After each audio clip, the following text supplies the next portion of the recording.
Hello friends, আমি যাচ্ছি একটুখানি বাজার করতে। কালকে নীলের উপোস আছে, তাই আমি ফল তারপর ফুল এইসব কেনাকাটা করতে যাচ্ছিলাম। এদিকে আমি ফুলের দোকান খুঁজছিলাম, বাজারে চলে এসেছি। তো গরম লাগছিলো আর ভালো লাগছিলো না, প্রচুর ওয়েদারটা ভীষণ গরম। আমি ফুলের দোকান খুঁজে যাচ্ছি, অ্যাট লাস্ট ফুলের দোকানটা পেলাম। এটা হচ্ছে খড়দা বাজারের সামনে। আমি দাঁড়িয়ে রয়েছি কখন ফুল দেবে কাকু।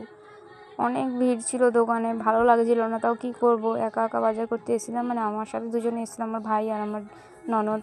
আমি ওখানে দাঁড়িয়ে রয়েছি ফলের দোকানে, বাইরে দেখো এত ভিড় ফলের দোকানে। কী করবো, অনেকক্ষণ অপেক্ষা করছি ভেতরে, খড়দা বাজারের ভেতরের দোকানে, যেখান থেকে আমি সবসময় নিই। তারপর কী করলাম, ওখানে অনেকক্ষণ দাঁড়িয়ে থাকার পর রোডেই চলে আসলাম। ওখান থেকে ফল নিলাম যা যা নেওয়ার আমার, ঠাকুরের ফল। তারপর ফল টল নিয়ে তারপর রহড়ার ওদিকে যাচ্ছিলাম, রেল লাইন ক্রস করে। আমি একটু শাড়ি, সায়া, ব্লাউজ এগুলো সব কিনবো, আমার টুকিটাকি আদারওয়াইজ যা কিছু কেনার আছে। ওখানে এত ভিড়, জাম দেখেছো তোমরা? কেনাকাটা হয়ে গেছে, তারপর আমার না ঘুগনির দিকে একটু লোভ লাগলো। দেখো বন্ধুরা, ঘুগনিটা হেভি লাগছিলো খেতে, ভাবলাম এবার খাই ঘুগনিটা। ওদিকে পুজো করছিল, ঠাকুরের পুজো দেখছিলাম। আর এদিকে কাকু রেডি করছে ঘুগনিটা, দেখো তোমরা। কাকু হেভি ঘুগনি বানাই, কিন্তু আমার হেভি লাগে, অনেক ছোটোবেলা থেকে এখানে খাই।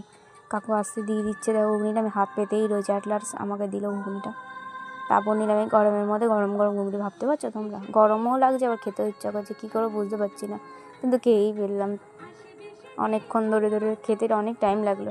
খাওয়া দাওয়ার পর এবার বাড়ির দিকে গমন করছি আমরা বন্ধুরা। এতটাই গরম লাগছে, অবস্থা দেখতেই পাচ্ছ তোমরা। অনেক কিছু আমার কেনাকাটা হয়ে গেছে, ব্যাগ পুরো ভরে রয়েছে।